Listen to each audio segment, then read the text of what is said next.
Vamos a orar. Padre Celestial, Señor, tú eres bueno, Señor Jesús, y nadie nos pudo amar como tú, Señor Dios.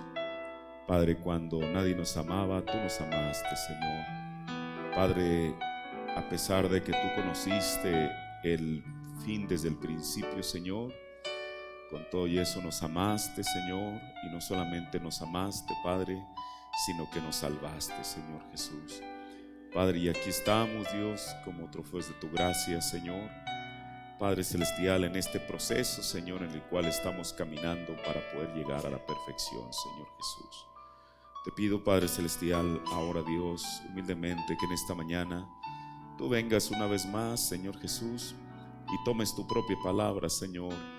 Yo te cedo el lugar para que tú vengas y hables a nuestros corazones, Señor. Yo me hago a un lado, Señor Jesús. Toma el lugar que a ti te corresponde, Señor, y háblanos, prepáranos y ayúdanos, Señor Jesús. Padre, también te rogamos que tú nos reveles tu palabra, Señor, que en este momento dejemos todo pensamiento transitorio, Señor, toda preocupación, toda angustia, Señor Jesús, y que, Padre, solamente centremos nuestros corazones y nuestra fe en ti y en tu palabra, Padre, porque es de la única manera que producirá un efecto en nuestras vidas, Señor. Pido estas cosas en el nombre del Señor Jesucristo. Amén. Dios bendiga con ustedes en esta mañana. Bienvenidos a la casa del Señor. Tomemos la escritura en el libro en la epístola de Primera de Pedro. Vamos a ir en esta mañana a Primera de Pedro, el capítulo 2, verso 5. Primera de Pedro 2, 5. Primera de Pedro 2, 5. ¿Ya lo tienen? Ahora mire, aquí el apóstol Pedro nos está hablando directamente a nosotros, ya a usted y a mí. Dice: vosotros también, como piedras vivas, ser edificados una casa espiritual y un sacerdocio santo para ofrecer sacrificios espirituales agradables a Dios por Jesucristo. Amén. Tome su asiento. Bueno, como regularmente sucede, cada principio de año comienza un tema nuevo.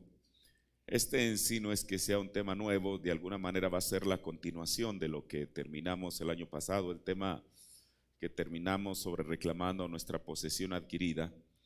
En esta mañana voy a continuar de alguna manera con un tema nuevo que le he titulado Edificando el Tabernáculo Viviente.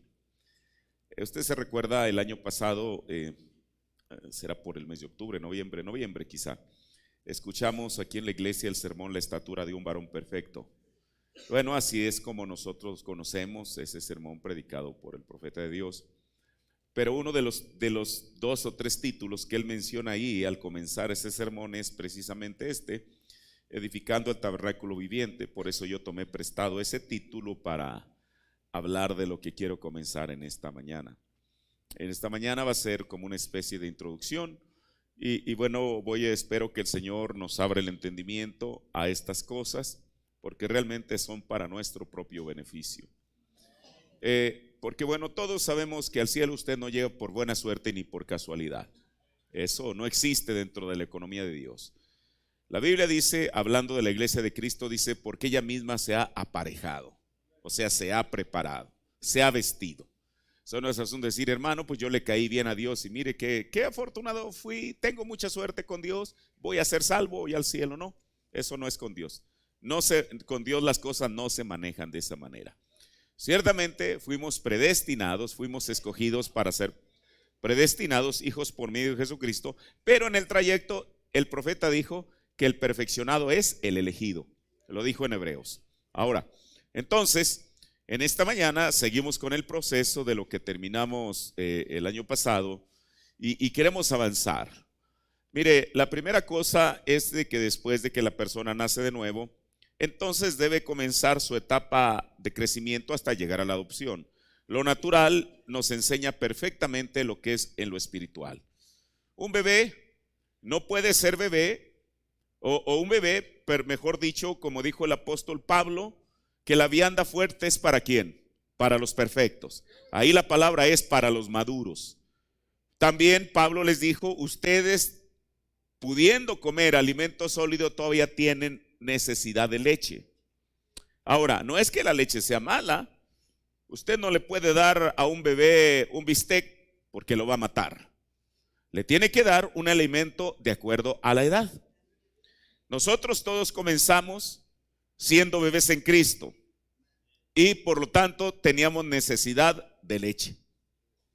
Ahora, el apóstol Pablo también dijo en Hebreos que debiendo de ser maduros, ¿por causa de qué? Bueno, espero que alguien haya leído la escritura, que me ayude. Bueno, le voy a ayudar. Por causa del tiempo. O sea, una persona no puede envejecer en la iglesia y seguir siendo igual, porque eso muestra que hay un crecimiento anormal en la persona. Así como físicamente, una persona cualquiera no puede, bueno, a menos que tenga un mal congénito, no puede llegar a los 30 años con una estatura de 90 centímetros, no se puede, hay algo mal. Emocionalmente tampoco se puede. Que una persona haga antigüedad en la iglesia y a veces es su jactancia. Hermano, yo soy de los fundadores del Tabernáculo Luz al Atardecer. Sí, pero si no ha madurado, ¿de qué le sirve? A la persona misma. Sigue pensando como niño, actuando como niño. Eso es lo que dijo Pablo: cuando yo era niño actuaba como niño, hacía mis berrinches como un niño, estaba ahí como un niño. Pero Pablo dijo que él pasó de una etapa del infante Pablo al maduro Pablo. Eso es lo que Dios quiere de su iglesia, que no siempre seamos niños, comportándonos, actuando como niños. Yo le voy a decir, el Señor, la novia de Jesucristo no es de ese calibre. Es una novia que ha llegado a la estatura de la plenitud de Cristo, como dijo Pablo. Hermano, y esto es el marco de la Escritura. Este es el molde al cual todos nos tenemos que ceñir.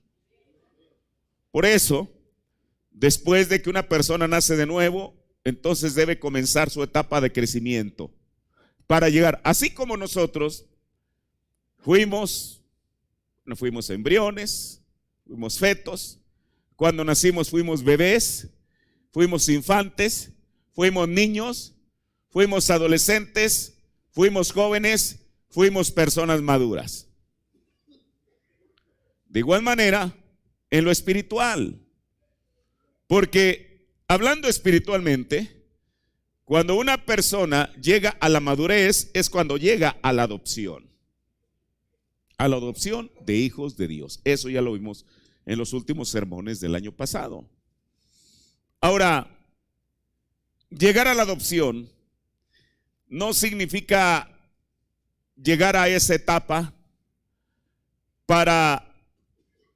o no solo significa llegar a esa etapa para reclamar un cuerpo nuevo en la transformación o tener la certeza de que se va a levantar en la primera resurrección, sino porque de acuerdo a las condiciones de esta edad, mire, la Biblia, esta epístola que acabamos de leer en Pedro, ha estado escrita por casi 2000 años.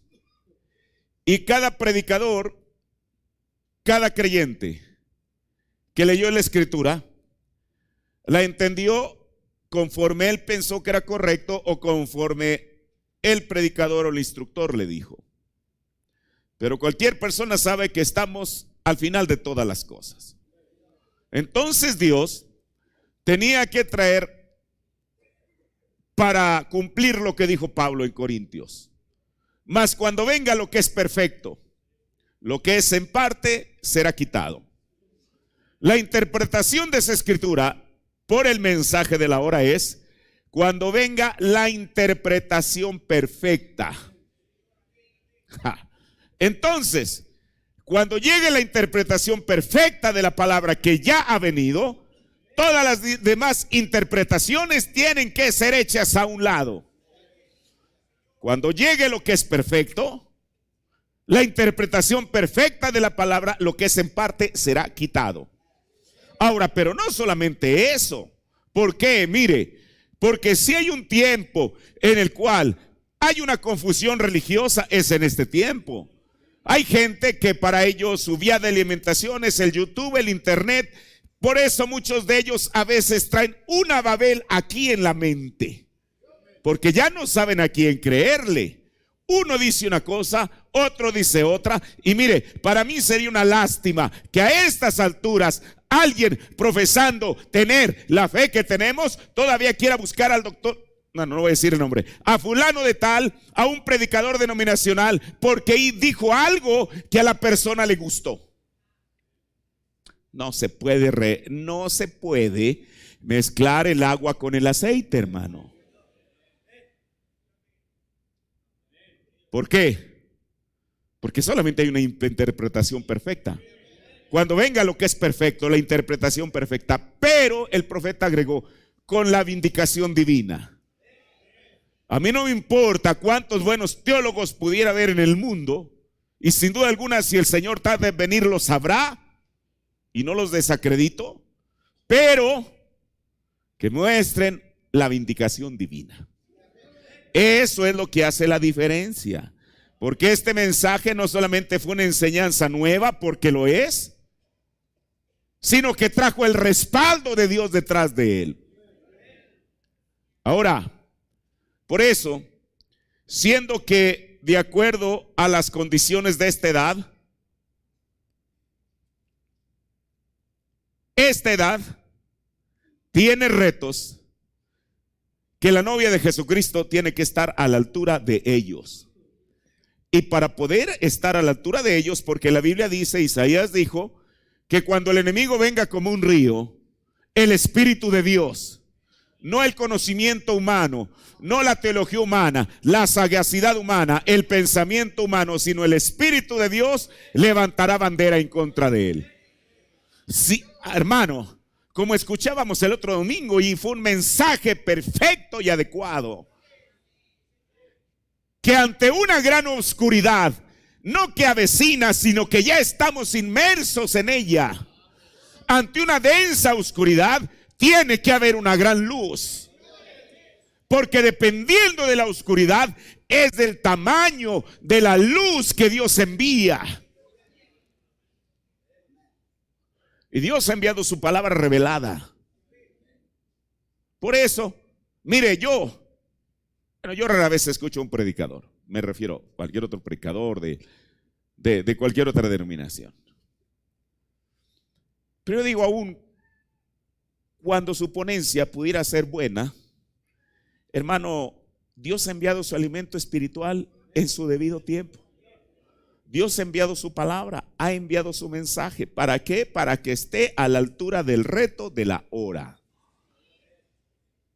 Ahora, ¿por qué? Uno de los retos de la hora es que el apóstol Pablo dijo en Romanos 8 que la creación está esperando. La creación. La manifestación de los hijos de Dios. Ahora, entonces tiene que haber hijos de Dios que se manifiesten, porque la Biblia así lo declara. Y alguien pudiera preguntarse, bueno, ¿cómo podemos estar listos y en posición para enfrentar el reto de la hora y para manifestarnos? La manifestación ahí no es un sinónimo de protesta, porque de por sí estamos en ese tiempo en el cual todo el mundo protesta por todo. El apóstol Pablo no se refirió a eso, porque la palabra manifestar es darse a conocer. Y no darse a conocer a través de la mejor teología, de la mejor iglesia, sino del poder de Dios en su iglesia, como algo que nunca se ha visto. Ahora mire, la Biblia, ¿por qué está en nuestro absoluto, hermano? La Biblia muestra los pasos o peldaños que se deben recorrer para estar en posición para poder ser adoptados. O, en otras palabras, ser sellados con el Espíritu Santo. Y Pedro los enumera. Aquí mismo en Pedro, pero ahora en la segunda epístola del apóstol San Pedro, el capítulo 1, versos del 1 al 8. Los vamos a leer. Esto en esta mañana apenas es la introducción, Vamos a estar leyéndolos y después estaremos examinando cada uno de estos pasos que el apóstol Pedro nos menciona. Segunda de Pedro 1.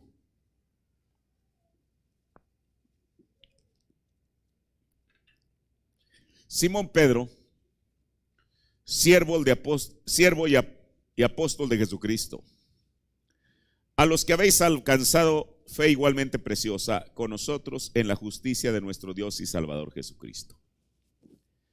Gracia y paz os sea multiplicada en el conocimiento de Dios y de nuestro Señor.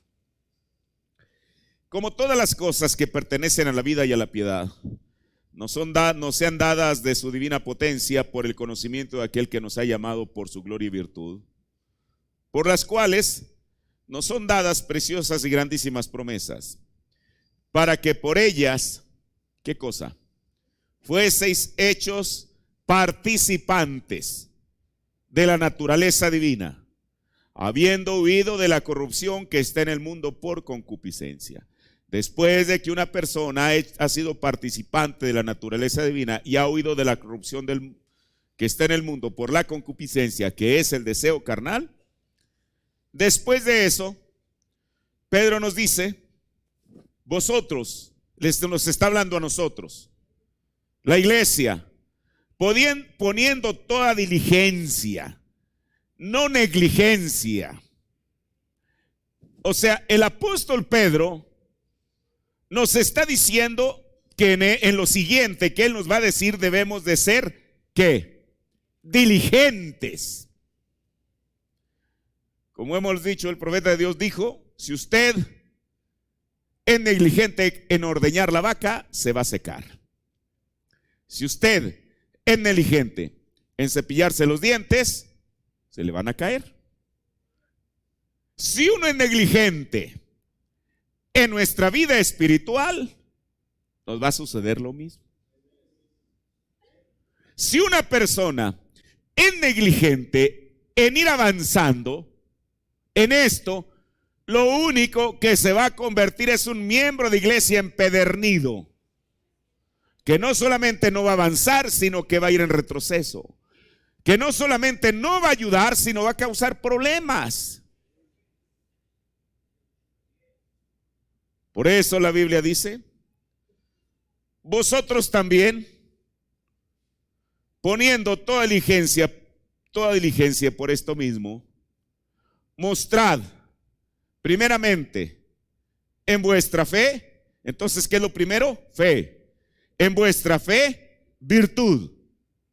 Si usted nota, a medida que vayamos leyendo eso, Pablo eslabona, hermana, cada una de estas virtudes. O sea, no las pone como eslabones dispersos, sino que están unidos. En nuestra fe, ¿qué? Virtud. O sea, Pedro enlabona la fe con la virtud. Y en la virtud, ciencia. Y en la ciencia, templanza. Y en la templanza, paciencia. Y en la paciencia, temor de Dios, o como dice la versión 60, piedad. Y en el temor de Dios, que es piedad, amor fraternal, o sea, afecto fraternal. Y en el amor fraternal o afecto fraternal, caridad. Si usted nota, en cada una de estas virtudes, Pedro pone una conjunción, o sea, es una I. Una I es como una bisagra que une el marco con la puerta. Y luego Pablo dice, Pedro, porque si en vosotros hay estas cosas, pero no solamente eso, no solamente que la persona tenga una poquita fe, poquita de virtud, poquita templanza, poquita paciencia, etcétera, un poquito de todo, no. Porque si en vosotros hay estas cosas y abundan o rebosan, ¿usted cree que Dios le va a dar a alguien poquita fe? Apenas para que venga a la iglesia. Poquita virtud. Y después vamos a examinar cada una de estas cosas.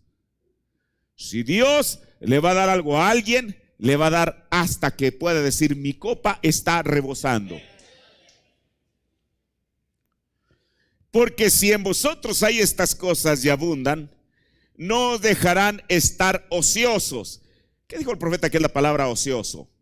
Vacío. No os dejarán estar vacíos ni estériles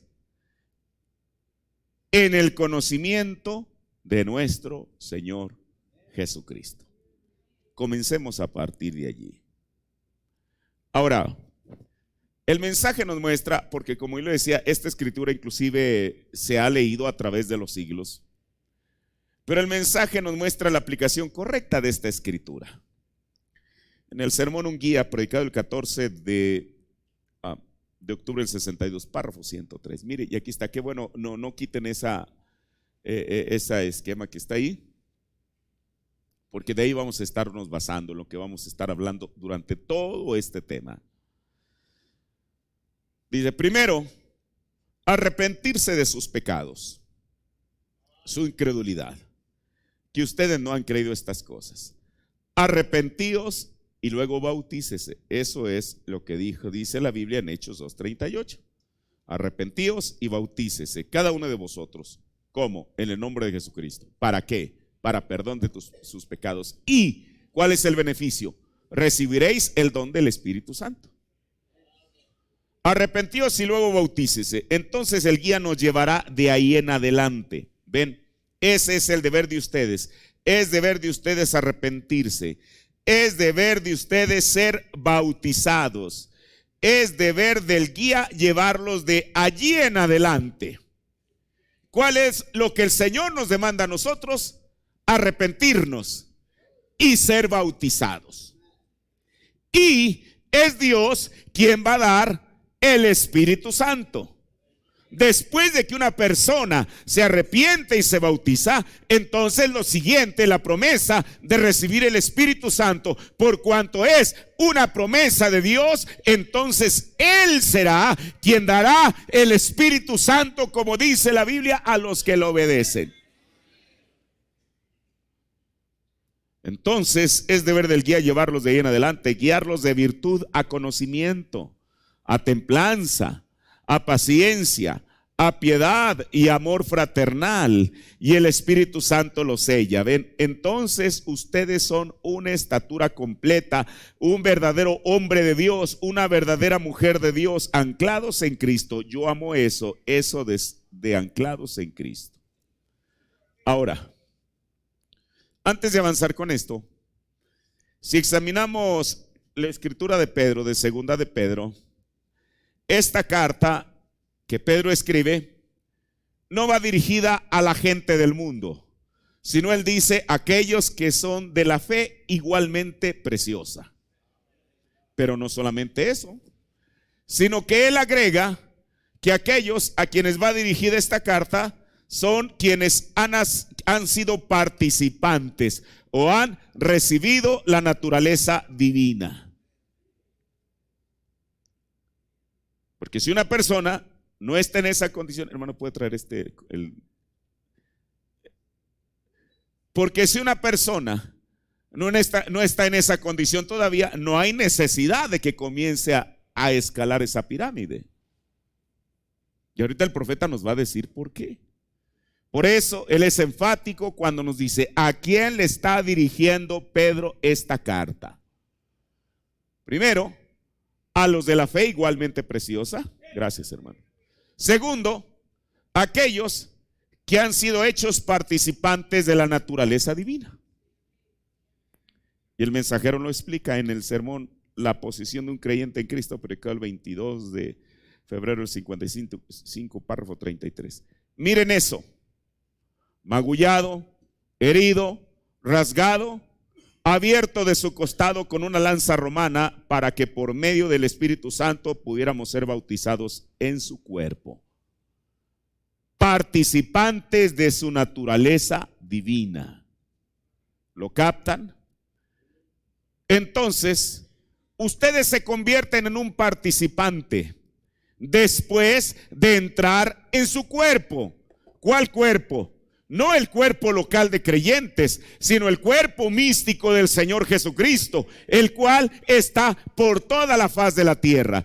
¿Y cómo entramos a ese cuerpo? Pablo dijo en Corintios que por un solo espíritu, no por varios espíritus, pero por un solo espíritu. ¿Cuál es ese solo espíritu al cual se refiere Pablo? El Espíritu Santo, el Espíritu de Cristo. Porque por un solo espíritu somos bautizados, introducidos en ese solo cuerpo. Por eso la iglesia de Dios es una solamente. El hombre ha partido el cuerpo de Cristo en denominaciones, credos, sectas y todo lo demás, pero existe solamente un cuerpo.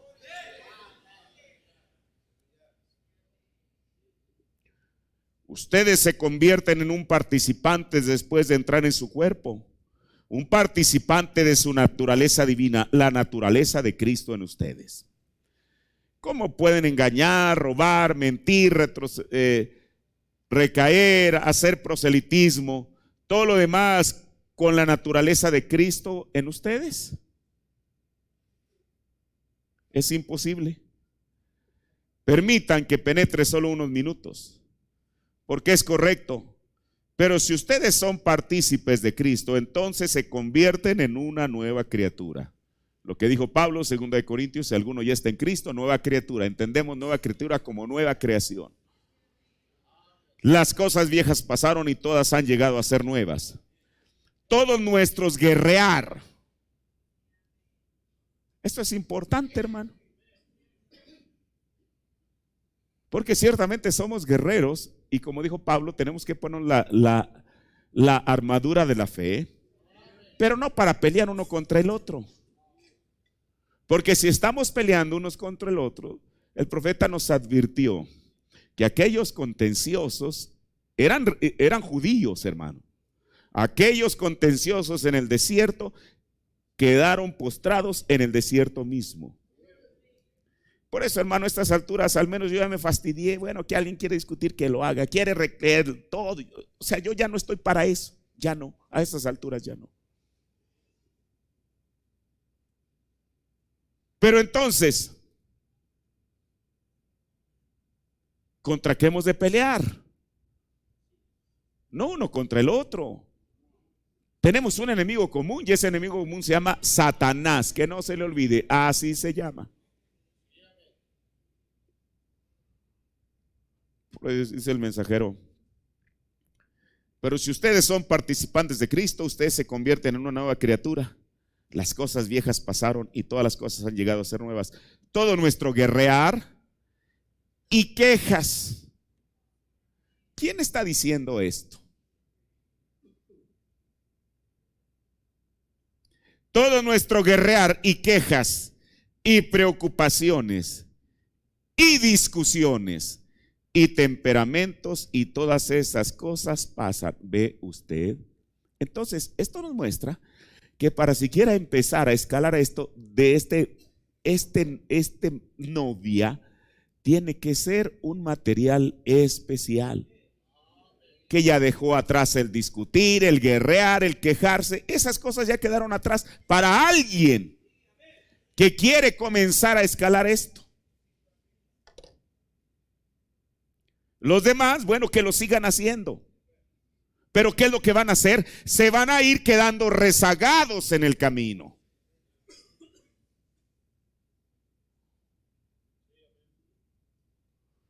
Luego en el sermón Compañerismo con Dios a través de la reconciliación, predicado el 20 de enero del 56, párrafo 39. Porque el hombre no puede salvarle a usted. Bueno, eso, el primero en decir amén soy yo.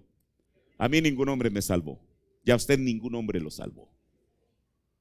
Porque el hombre no puede salvarle a usted. Cuando el hombre solo puede hacer un llamado al altar, pero es su fe personal, pero es su fe individual o personal y la confianza en Dios para sumergirle bajo la sangre y para ser lleno de su espíritu, para convertirle en un participante del divino, no participante de la iglesia, participante de lo divino. la naturaleza divina transforma la propia naturaleza vil de usted en una naturaleza que ama a Dios, que cree cada palabra que Él dijo que es la verdad y la acepta como su regalo personal de Dios.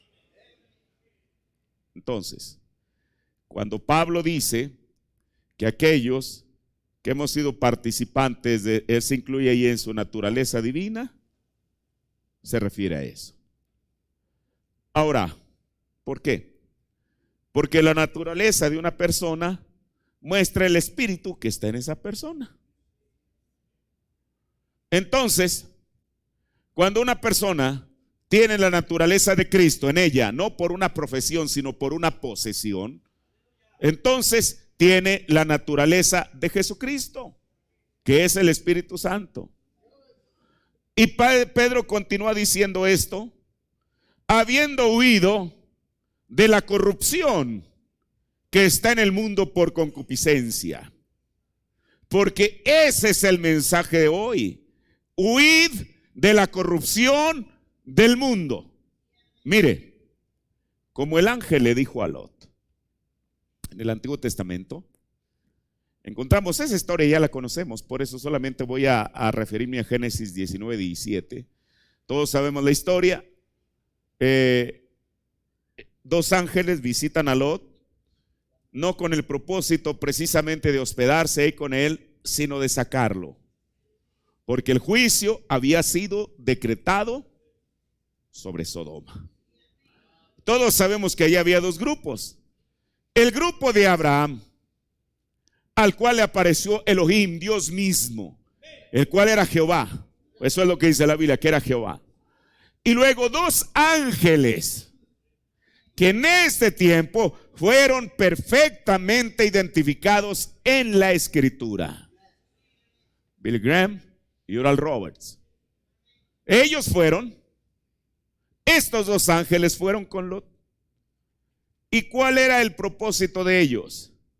Ellos sabían que el juicio de Dios estaba por caer, entonces tenían que rescatarlos para que no perecieran junto con los sodomitas. Por eso Abraham muy atinadamente lo dijo: Señor, ¿vas a permitir que el justo perezca junto con el impío? Y la Biblia dice, Pedro mismo nos dice, que el alma, no el alma impía de Lot, sino el alma justa de Lot, los pecados de Sodoma. ¿No dice así la Biblia? Atribulaban, afligían el alma justa de Lot. Entonces era un justo. Pero entonces, ¿cuál fue el mensaje? En Génesis 19, 17. Y fue que cuando los hubo sacado fuera, dijo, esto era el mensaje: escapa por tu vida, no mires tras ti, ni pares en toda esta llanura, escapa al monte, no sea que perezcas. Entonces, cuando el apóstol Pedro dice que aquellos que han huido del mundo son aquellos que han escapado del mundo, tomando un tipo, ahora sabemos que desde luego que Lot no es un tipo de la novia, eso lo entendemos también, pero solamente tomándolo para hacer un paralelo en ese sentido. Si él no hubiera salido de Sodoma, hubiera perecido junto con todos los demás habitantes de Sodoma. Pero entonces, ¿cuál era el llamado? Escapa por tu vida, escapa al monte, huye de la concupiscencia de Sodoma. Ahora, entonces, esta epístola de Pedro, mire, aunque ciertamente cuando uno ve la epístola de Pablo a los Corintios, bueno, estaba dirigida a los creyentes en Roma, a Corinto, en Roma, los romanos a Roma y así sucesivamente. Pero esta es conocida como la epístola universal de Pedro, así como la de Juan, de Santiago. Pero, aunque es una epístola universal, él aquí va reduciendo su público. ¿Por qué? Porque esto que él está hablando está dirigido a aquellos que son de la fe igualmente preciosa, que son participantes de la naturaleza divina, y que han huido de la corrupción que está en el mundo. Bueno, eso es lo que dice, es lo que yo alcanzo a entender. Quizá usted entienda algo distinto. Entonces Pedro está dirigiendo esto a la iglesia. Y mire, para decir iglesia yo tengo que aclarar esto. La palabra iglesia significa los sacados. O sea, aquellos que ya salieron. Son a los que Pedro les está dirigiendo esta epístola o esta parte.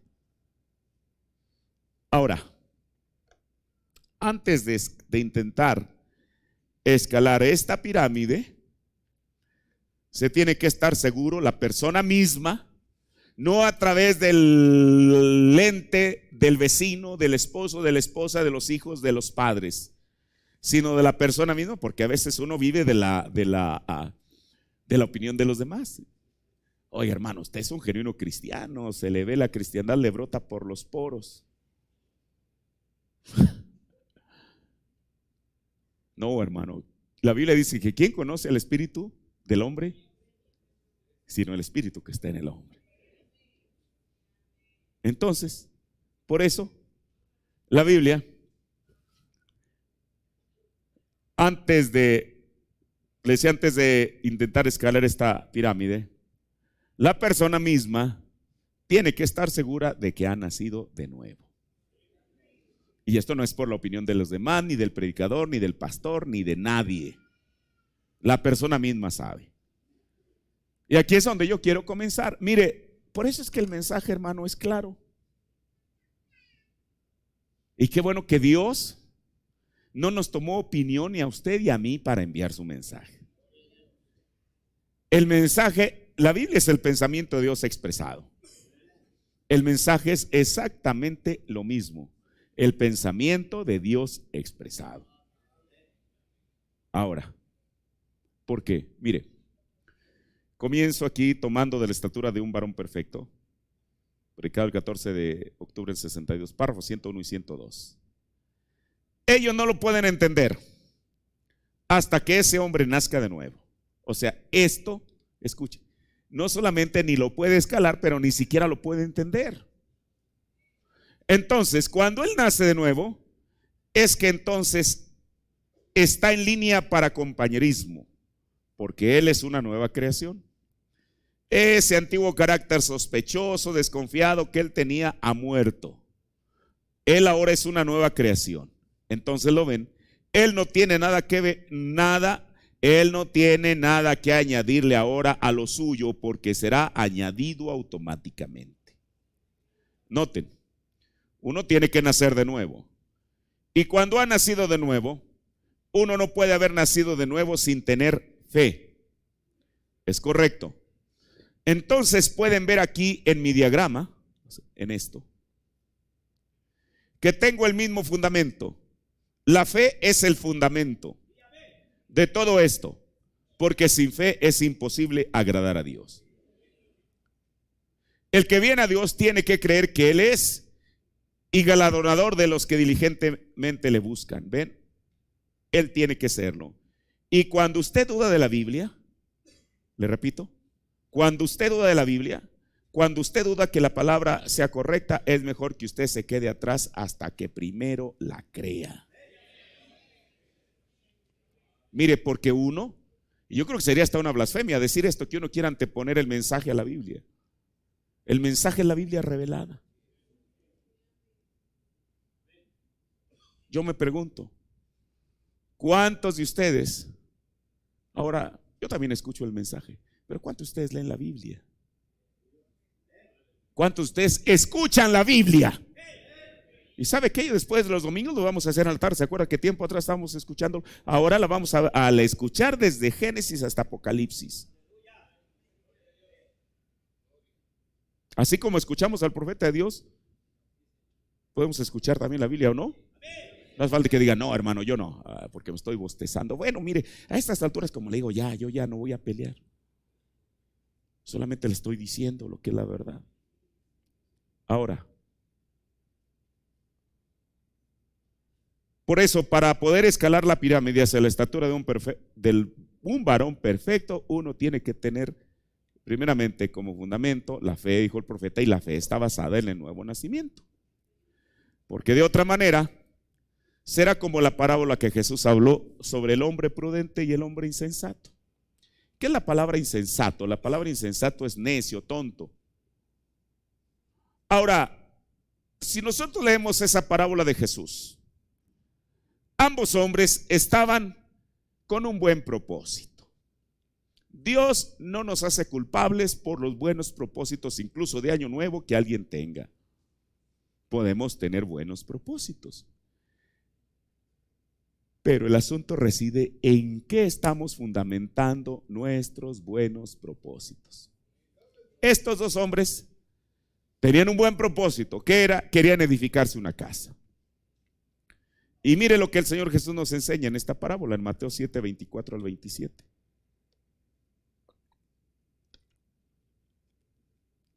Cualquiera pues que me oye estas palabras y las hace, le compararé a un hombre prudente que edificó su casa sobre la peña, o sea, sobre la roca. Este hombre era prudente, era sabio. Si él quería tener una casa que le durara, no de una temporada a otra, sino permanentemente, él, antes que escoger el material de los muros o el material del techo, lo que puso atención fue en qué cimiento o fundamento la iba a edificar.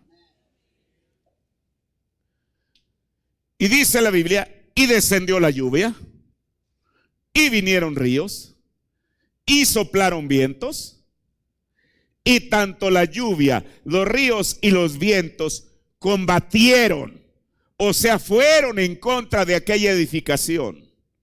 Combatieron aquella casa y no cayó. ¿Qué es? ¿En qué resistió? ¿O en qué residió la resistencia de esta casa? En el fundamento, en el cimiento sobre el cual estaba edificada. Ahora mire, escuche. Pero si usted nota, Jesús comienza diciendo, narrando esta parábola, aquel que oye, porque la fe viene por el oír, que oye ¿qué? Estas palabras y las hace y las pone por obra, es aquel que edifica su casa sobre la roca.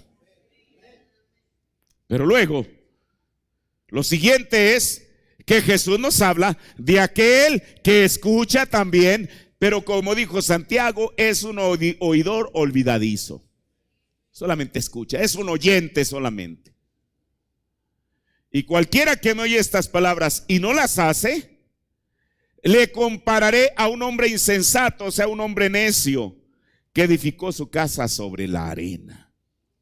Ahora, este hombre tenía también un buen deseo, tener una casa. Pero su discernimiento le falló. Para comenzar, usted sabe que lo peor en lo cual usted puede confiar es en la arena. Porque usted puede ver una duna, ¿sabe lo que es? Es una pequeña montículo de arena. Y si no lo cree, vaya al desierto. Usted puede ver el día de hoy un montículo de arena ahí. Y usted nunca lo va a poner como referencia. ¿Por qué? Porque ese montículo para mañana puede estar allá. Y de allá a la siguiente mes puede estar allá. Y así sucesivamente. Eso es verdad. ¿No? Yo he estado en el desierto. Yo sé de lo que le estoy hablando. O sea, no tiene consistencia, hermano. Pero este hombre pensó que al edificarlo sobre la arena, todo iba a estar bien. Y mire, y descendió lluvia, las mismas tres cosas. Y vinieron vientos, y vinieron ríos, y soplaron vientos, e hicieron ímpetu sobre aquella casa. Ahora, aquella casa pudo haber tenido unos hermosos acabados, un color de fachada muy hermoso, muchos adornos. Y nada en contra de eso. Pero de lo que bueno, yo espero que no espero, porque ya no es una palabra que Jesús dijo. Pero si esta persona tan solo hubiera pensado a largo plazo, no a que habiendo terminado la casa, sus vecinos dijeran: oiga, vecino, de veras tienen buen gusto, ¿eh? ¿Quién le hizo el plano arquitectónico? Mire qué combinación de colores. Oiga, de esto se mira maravilloso. Y eso hubiera estado bien. Pero el propósito no era ese. Que se había de edificar una casa era para vivir en ella. ¿Pero dónde la edificó? Sobre la arena. Mire, y esto nos enseña algo. La Biblia dice que Dios no hace excepción de personas. Pero como el diablo no es original, sino que es un imitador, si Dios no hace excepción de personas, el diablo tampoco. ¿Usted dice, es verdad eso? Sí, hay gente que, mire, porque el diablo no tiene sus favoritos. ¿A qué me refiero? Satanás no sabe y no lo sabe quién es hijo de Dios y quién no es. El único que sabe es aquel que nos predestinó. ¿Por qué? Mire, muchas veces uno piensa que Satanás es un tonto, que es un aprendiz. No, él ya tiene mucho, como digo el profeta, tiene mucho tiempo en el negocio. Él sabe. Mire, si hay alguien que sabe que esta palabra es verdad, es el diablo. Él sabe que la Biblia dice que fuimos predestinados. Él sabe que Jesús dijo: de todos los que me diste, ninguno se perdió. Él sabe que el Señor dijo que nadie los va a arrebatar de su mano. Vamos, pongamos un ejemplo. Si estos son los elegidos y aquellos no, Satanás es bastante inteligente como para dejar a estos en paz. Usted dice: ¿y en qué basa eso? Porque sabe que está perdiendo su tiempo con los elegidos, ¿o no? Bueno, no los noto convencidos. Permítame decirle algo. Al elegido Satanás nunca lo va a engañar, nunca, de los nunca, de los nunca. ¿Usted cree que si él supiera que este ramillete, estas espigas de trigo son elegidas, va a estar perdiendo su tiempo con estos, cuando tiene allá todo un universo de gente con los cuales él puede trabajar? Los deja en paz. De todas maneras, él sabe que no los va a engañar, eso, él lo sabe. Bueno, pero usted dice: pero entonces, ¿por qué nos golpea a todos? Precisamente por eso, porque él no sabe quién es elegido. Y al que logre derribar y hacerlo a un lado, bueno, ya es uno menos. Y al siguiente, uno menos, uno menos, uno menos, uno menos y uno menos. ¿O no? A veces piensa uno que el diablo es tonto y que uno le puede enseñar a él. No, hermano, él tiene tiempo en el negocio. Él sabe cómo manejar sus asuntos. Por eso esto es lo que el mensaje nos vino a revelar. Eso es lo que el mensaje vino a quitarle la cortina y exponer al diablo en sus cuatro costados. ¿O no? El mensaje no vino a engañarnos, hermano, ni a vernos la cara de bobo. No, el mensaje vino a preparar una Navidad y a mostrarlo. ¿Qué no fue eso lo que dijo el profeta en la revelación de Jesucristo? A veces digo cosas, la gente dice: ay, habrá dicho eso. Pues por eso escuche el mensaje. Él dijo que hay dos libros que Satanás odia: Génesis y Apocalipsis. Génesis, ¿por qué? Porque Génesis descubre cómo empezó él su maneje aquí en la tierra. Apocalipsis, ¿por qué? Porque Apocalipsis le muestra su final, y su final es el lago de fuego. ¿Qué es lo que hace entre Génesis y Apocalipsis? Por eso Apocalipsis es revelación, es lo que quiere ser Apocalipsis: recorrer el velo. ¿Para qué Dios recorrió el velo en esta edad? No solamente para ver al cuadro de creyentes ahí, sino también para ver a Satanás cómo él actúa.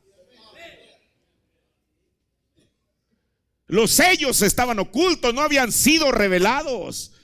Por eso la gente confundiendo el jinete del caballo blanco con Cristo. Pero viene y se le quita la cortina y se nos dice: no, Señor, Él no es Cristo, Él es el anticristo. Y nos dicen: ¿por qué? Eso no es asunto de creerlo por fe. Bueno, si dice que es el anticristo, entonces vamos a creer que es el anticristo. No, el profeta de Dios nos dijo por qué.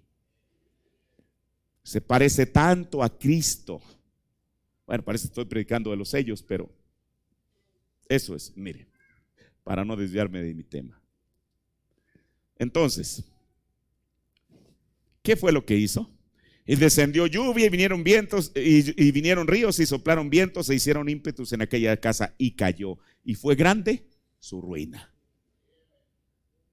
¿Qué es lo que causó su ruina? El fundamento. ¿Sobre qué había estado edificada?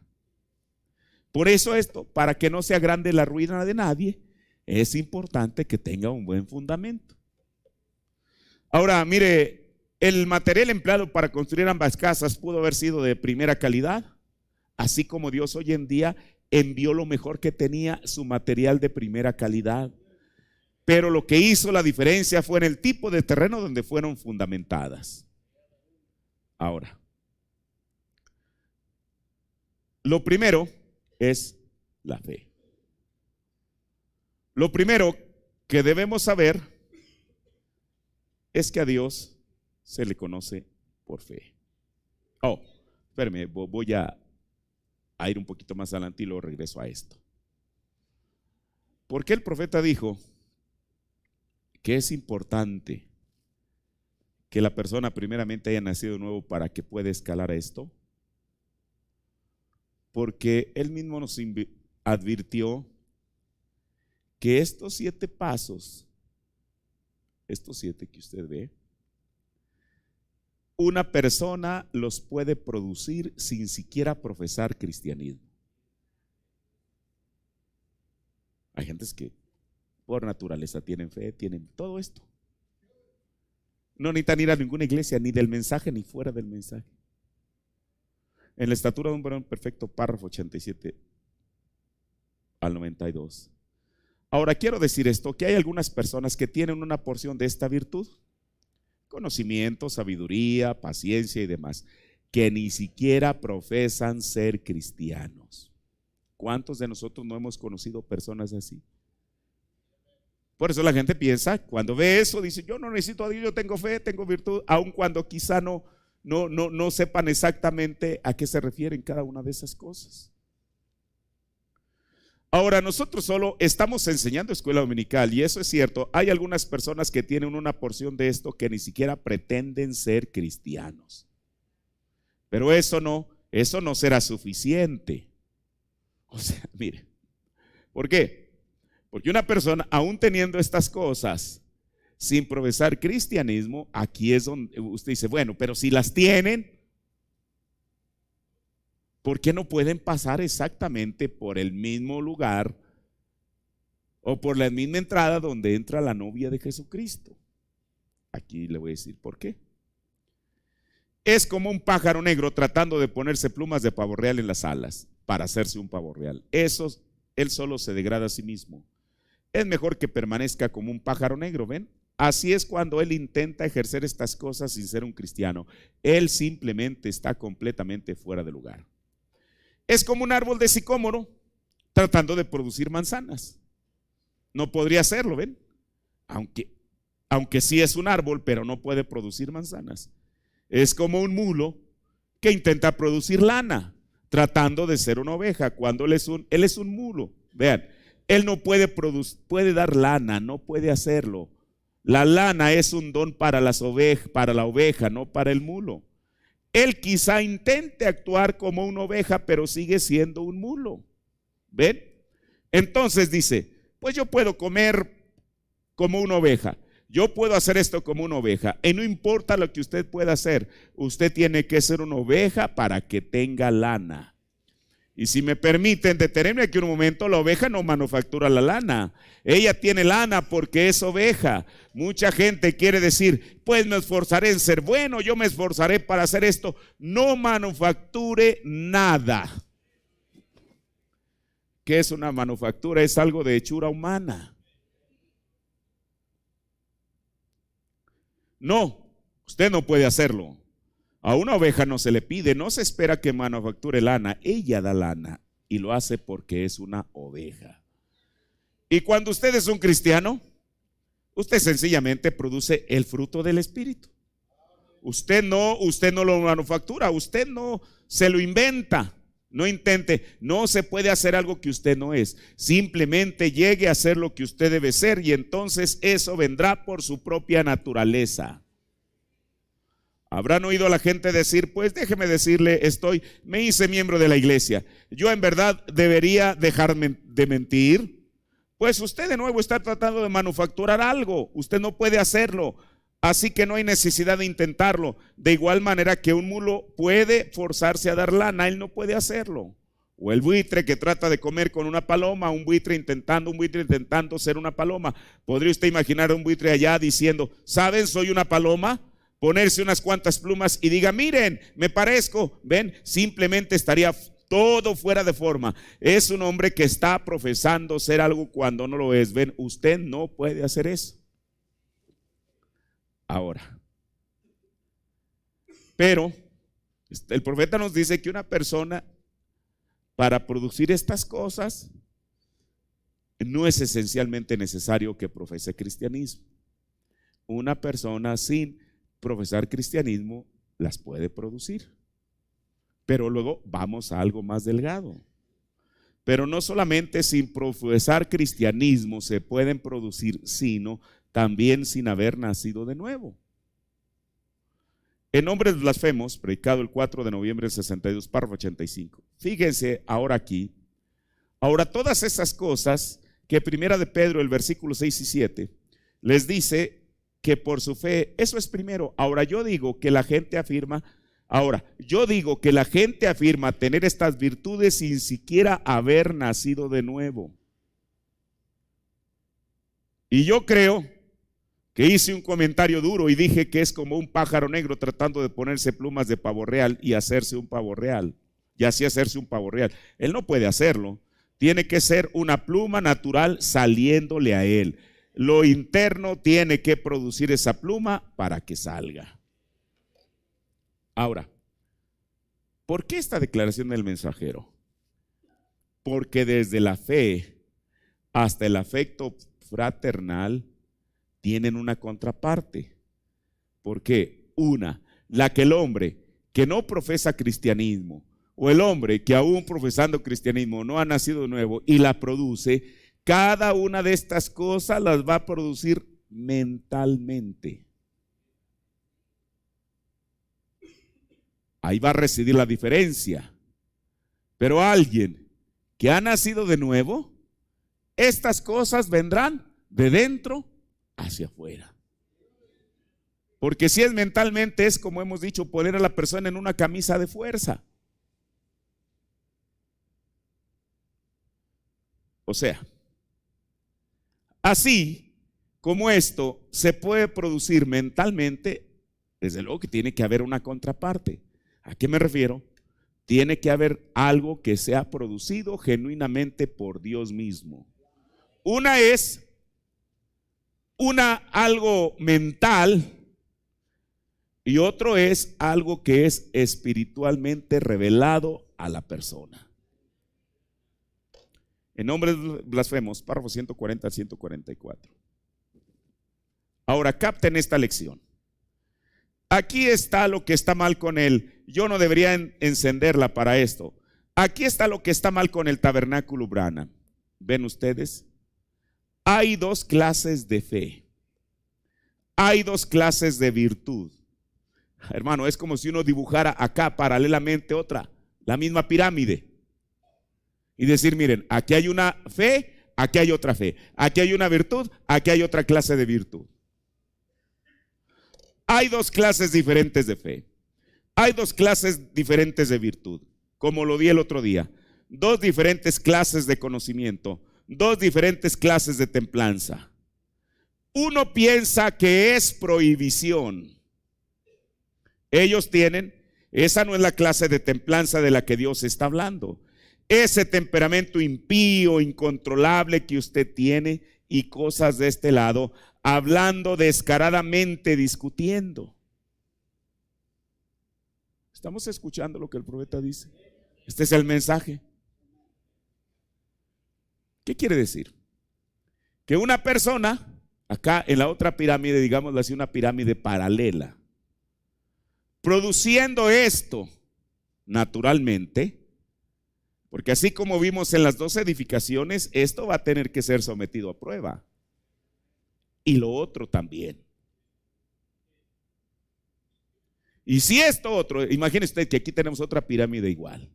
Si esto es producido por el hombre, la persona, quizá por un tiempo tenga paciencia. Pero déjelo usted, dijo el profeta, regularmente se requiere presión para sacar lo mejor de la persona. Deje usted que la persona se encuentre en la esquina presionado. Hermano, yo no se va a sorprender y decir, oh, bueno, pero que la paciencia que reclamaba tener, pues sí la tenía, pero como era de la persona, cuando fue exprimido, sacó lo mejor de la persona. Por eso el profeta nos dice, es ese temperamento impío, incontrolable que usted tiene. ¿Cómo una persona puede así perder sus casillas y manotear? Oiga, pero pretendía tener fe. Bueno, por eso el profeta nos está mostrando esto que es verdad, para que estemos seguros.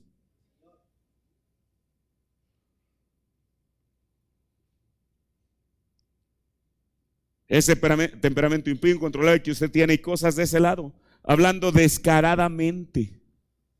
Porque hay gente que ni siquiera ya se ruboriza a estas alturas.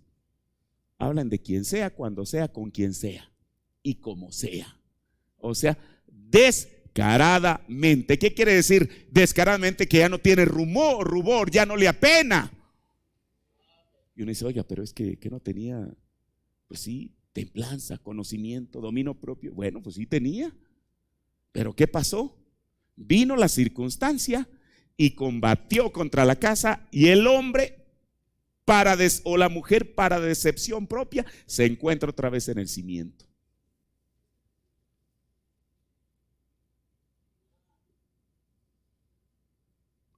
Bueno, yo sé que esto nos está apretando, pero es verdad. Esto no es el predicador ensañándose con los oyentes. Porque estoy amargado. A ver, allí, acá, allá, arriba y más arriba. Ahorita les voy a lanzar algo bueno. No, esto es lo que el profeta de Dios dijo. Y si usted, por eso escuche las cintas y usted mismo lo va a escuchar ahí.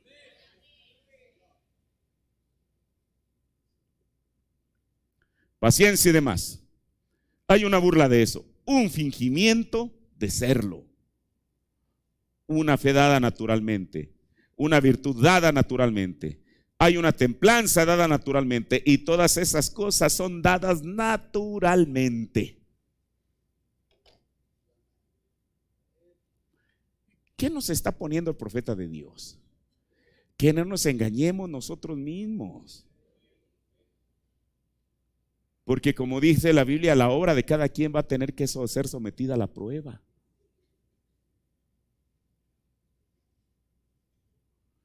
Y la mayor parte de nuestra fe es mental, es fe mental.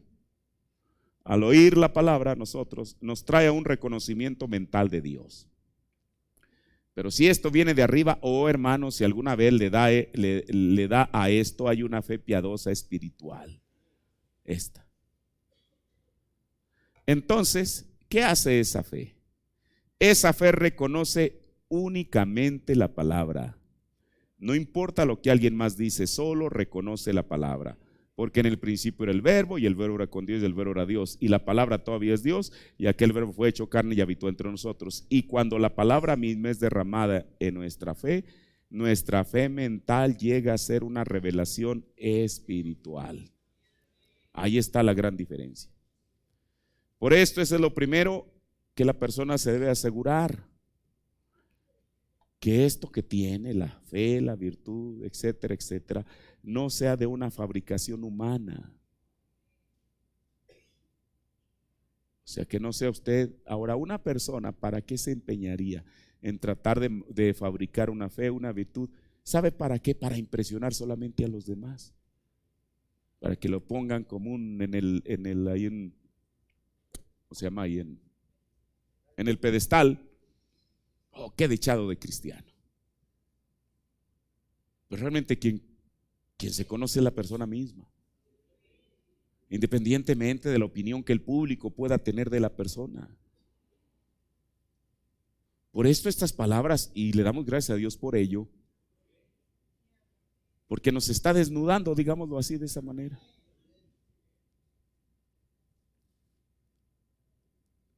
Dice aquí el mismo nombre, lo hacemos, párrafo 135 al 136. Ahora ustedes dicen, hermano Branham, nosotros deberíamos hablar en lenguas.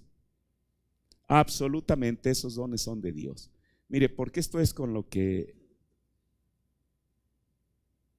yo he tratado, no sé con qué tanto éxito, de enseñarles que un don en una persona, cualesquiera que éste sea, significa nada.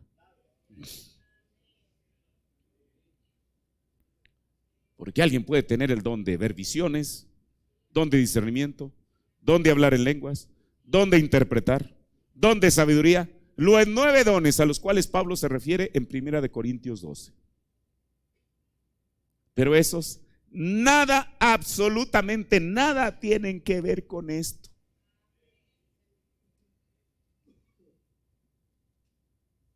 O aún de predicar. ¿De qué le servirá a una persona esconderse ahora sí que de esas hojas de higuera? Ningún don, hermano, absolutamente. Por eso, en vez de buscar un don, debemos de buscar el don. Porque hay gente que está satisfecha con un don y lo desarrollan maravillosamente y qué gloria al Señor. Me siento satisfecho, Dios me dio este don. Sí, pero sin el don, ¿qué es la persona?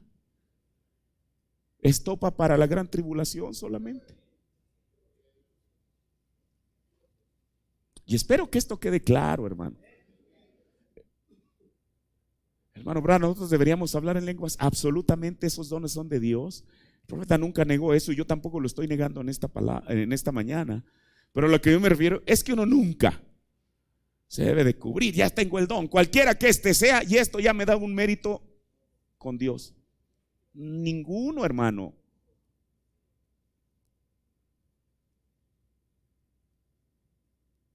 Pero esos dones son, dice el profeta, absolutamente esos dones son de Dios.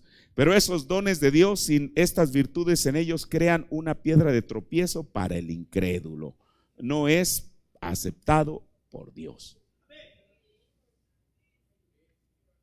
Eso tiene que ser primero esto. Y cuando ustedes tienen fe, virtud, conocimiento, templanza, paciencia, piedad y afecto fraternal, luego el Espíritu Santo desciende y los sella a ustedes como una unidad. Así es como Él sella las edades de la iglesia como una unidad. Mire, porque también aquí están, comenzando desde Éfeso. O sea, el profeta de Dios no solamente cuando toma la escritura de Pedro, de segunda de Pedro, no solamente lo trae como una de las 7 o como las 7 virtudes que cada individuo debe de poseer, dadas por Dios, no naturalmente que la gente las tenga como algo natural por su propia naturaleza, sino que esto que es dado por Dios. Pero también lo lleva a que esto representa cada una de las 7 edades de la iglesia que aparecen en Apocalipsis capítulo 2 y 3.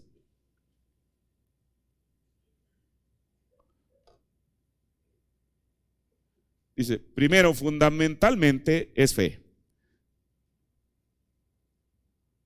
Segundo, añada a su fe virtud, a su virtud conocimiento, de conocimiento dominio propio, de dominio propio paciencia, a paciencia piedad, y de la piedad al afecto fraternal, amor fraternal, y luego amor siendo la piedra de corona. 7 de estas cosas, 7 edades de la iglesia. ¿Ven? 7 estrellas de las edades. En las edades de la iglesia, ¿quiénes son las 7 estrellas? Bueno, los 7 mensajeros.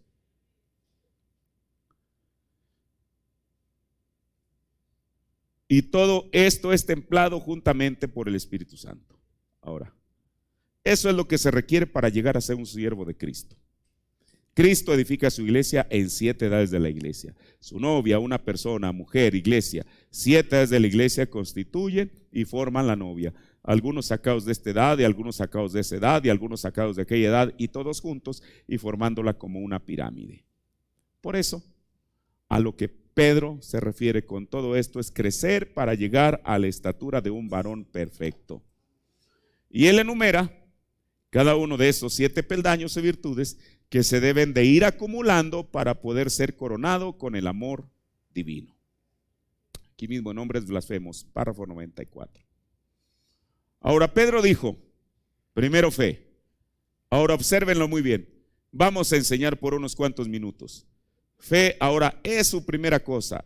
Y añada a su fe virtud, a su virtud conocimiento, a su conocimiento templanza, a su templanza paciencia, a su paciencia piedad, a su piedad amor fraternal, afecto fraternal y luego amor. Y cualquiera sabe que amor es Dios, Dios es amor, ¿ven? Ahora, mire, en el último tema que hablamos sobre de esto, hablamos lo que es el Espíritu Santo. Como una persona viene y es que mire, parece que en todo hay un paralelo. ¿Se acuerda que una vez vimos lo que el profeta dice, que a veces se malentiende y se coloca mal? Que una persona, y el mensajero lo dijo, puede estar bautizada con el Espíritu Santo todos los días de su vida e ir a parar al infierno. Eso él lo dijo y es verdad. Pero como decíamos en esa ocasión, no quiere decir que un bautismo del Espíritu Santo lo mande al infierno y el otro lo lleve al cielo. Porque entonces, para saber cuál es el correcto, claro que no. A lo que él nos explicaba es que un bautismo la persona lo puede recibir en su espíritu y a través de ese bautismo manifestar diferentes dones. O el otro es que el mismo Espíritu Santo, no que este sea un bautismo del diablo, es un bautismo del Espíritu Santo, que el otro Espíritu Santo venga como un bautismo al alma del creyente. Ahora, pero si la persona nació de nuevo, porque para comenzar con esto debe haberse nacido de nuevo, y si nació de nuevo es porque ya fue bautizado o bautizada con el Espíritu Santo. Entonces, la persona debe ir ascendiendo hasta ser coronado. Esto es lo que el profeta también nos enseñó y lo vamos a ir viendo poco a poco. Mire, en el sermón Un Guía, el 14 de octubre del 62, párrafo 2, dice: no se olviden ahora, siempre recuerden esto, que estas son las cosas que edifican al siervo de Cristo. ¿Ven? Primero fe, luego virtud. Y ahora recuerden, el Espíritu Santo no puede coronar el edificio hasta que estas cosas estén operando por el Espíritu. O sea, la piedra de corona no puede venir. Mire, todo va en 7. Nosotros sabemos que la Biblia cuando habla de la edad antediluviana, dice que Enoc, bueno, aquí lo voy a poner como si estuviera aquí, fue el 7º desde Adán. Las pirámides de Egipto son antediluvianas. Incluso cualquier buen guía le va a decir eso. Mire, cada uno de ellos, yo recuerdo que hace algún tiempo que estaba en las catacumbas en Roma, el guía nos trataba de decir que realmente en esas catacumbas no hubo cristianos, que fueron tumbas y nada más. Y usted ve y el guía le va a mostrar, bueno, todo está iluminado y uno ve ahí los nichos, grandes, pequeños, de adultos, de bebés, de niños, de todo. Y la gente que no tiene un verdadero conocimiento de la historia del cristianismo se come ese cuento. Dice, entonces aquí no hubo cristianos que fueron. No, fueron tumbas, fueron cementerios solamente. Nosotros sabemos algo mejor que eso. Ahora que estuve en Egipto, de las 3 pirámides mayores, solamente una no tiene piedra de corona. Entonces yo le preguntaba al guía, bueno, ¿por qué no tiene piedra de corona? Y bueno, ellos son muy hábiles. Al fin guía se saca un as debajo de la manga y me dice, es que la piedra de corona con el paso del tiempo se deslavó. Oiga, esa es una buena historia para contar. El asunto es por qué las otras 2 pirámides hermanas de la mayor sí tienen piedra de corona. ¿Por qué no se deslavó? ¿Sabe usted por qué?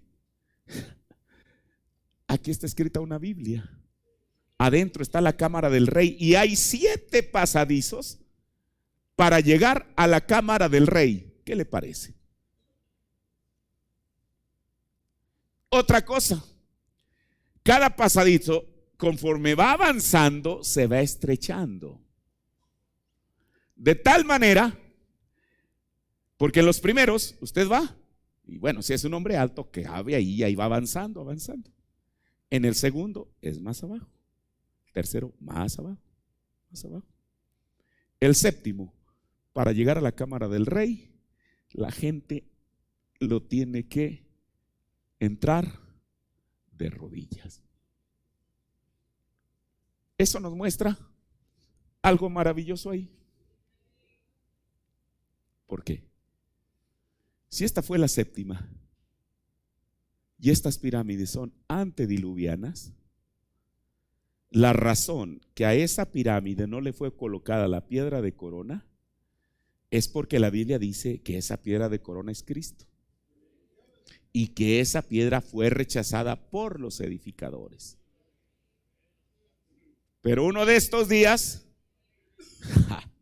no solamente al individuo viene la piedra a coronarla, sino Cristo. Porque también yo he escuchado barbaridades, hermano, que ponen al profeta de Dios como la piedra de corona. ¿Cómo puede él ser Elías y al mismo tiempo ser la piedra de corona?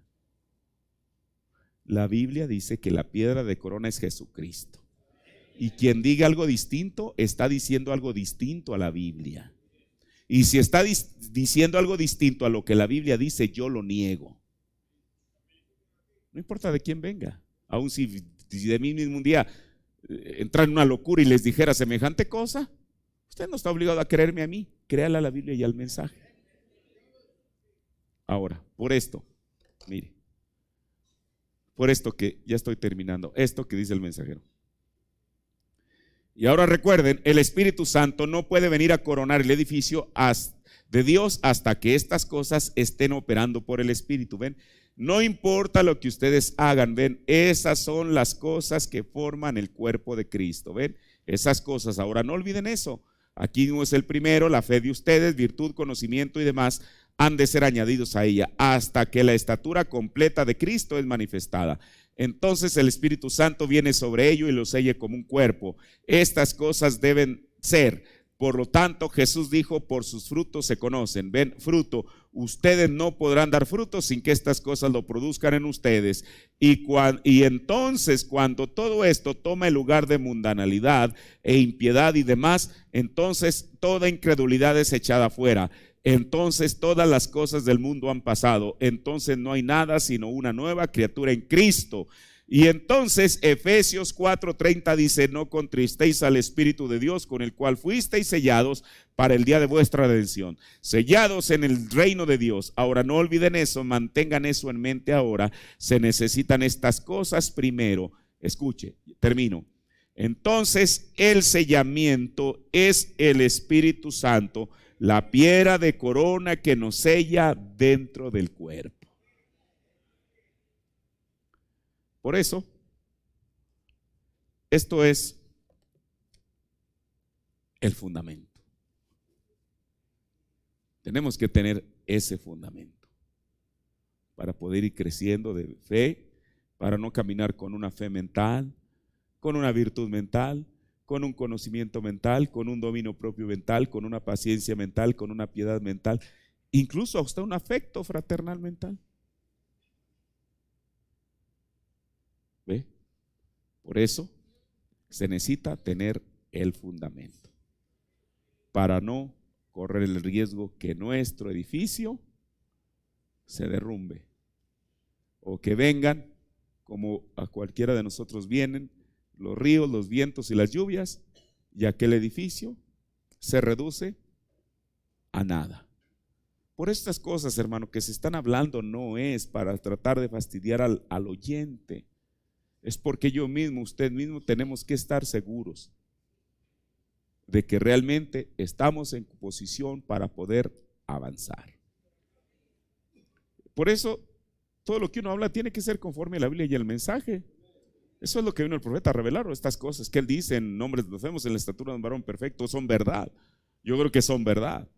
Lo que él está diciendo es para nuestro propio beneficio, porque él se quiere preparar para él mismo una novia.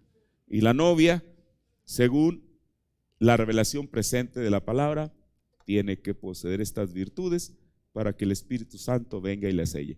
Mire, si las edades anteriores no entendieron eso, bueno, nosotros no vamos a responder por ellos. Ellos ya cerraron su ciclo aquí en esta tierra. Pero hoy en día ha venido la revelación para que la novia de esta edad pueda saber eso y estar avanzando y estar preparada para su pronta venida. Pongámonos de pie, oremos al Señor y démosle gracias. Padre, Señor Dios, tu palabra siempre será la verdad, Señor, porque, oh Dios, así es, Padre. Te rogamos, Señor, que estas cosas que han sido habladas puedan estar en nuestros corazones, Señor. No solamente escucharlas, Dios, yo mismo, Padre Celestial, quiero tener la certeza que he nacido de nuevo, que tengo tu Espíritu Santo, Señor, Padre Celestial, como un bautismo, Señor, o como el bautismo del Espíritu Santo, no como un bautismo, Señor, como el bautismo, Padre, para poder avanzar, oh Dios, para poder escalar hacia la estatura de un varón perfecto, Señor Jesús, y luego ser sellado. Por eso, como tu profeta bien nos advirtió, Señor, esto no es un cubo, es una pirámide, Señor. Un cubo tiene las mismas dimensiones en la base que en la altura, Señor. Una pirámide se va reduciendo a medida que va avanzando hacia arriba, Señor. Por eso, Padre, quizá habrá alguien que solamente llegue a fe. Alguien avanzó más adelante solo hasta virtud. Y así sucesivamente, Señor. Pero, Padre, nosotros no queremos dejar nuestra carrera trunca, Señor. Queremos avanzar, oh Dios, hasta poder llegar al amor fraternal o al afecto fraternal y poder ser sellados con tu Espíritu Santo, Señor Jesús. Padre, que tu palabra, Señor, se haga real y viva en nuestros corazones, Señor. Ayúdanos, Padre Celestial, a poder recibirla, Señor. Y ella no volverá a ti vacía, sino que llevará una novia contigo, porque hará el propósito para el cual fue enviada, Señor. Padre, y es prepararte para ti mismo una novia, Señor. Gracias, Señor, por tu palabra en esta mañana, Señor. Ponle en nuestros corazones, Padre, en el santo y bendito nombre de nuestro Señor Jesucristo. Amén. Amén. Entonamos una alabanza, hermano.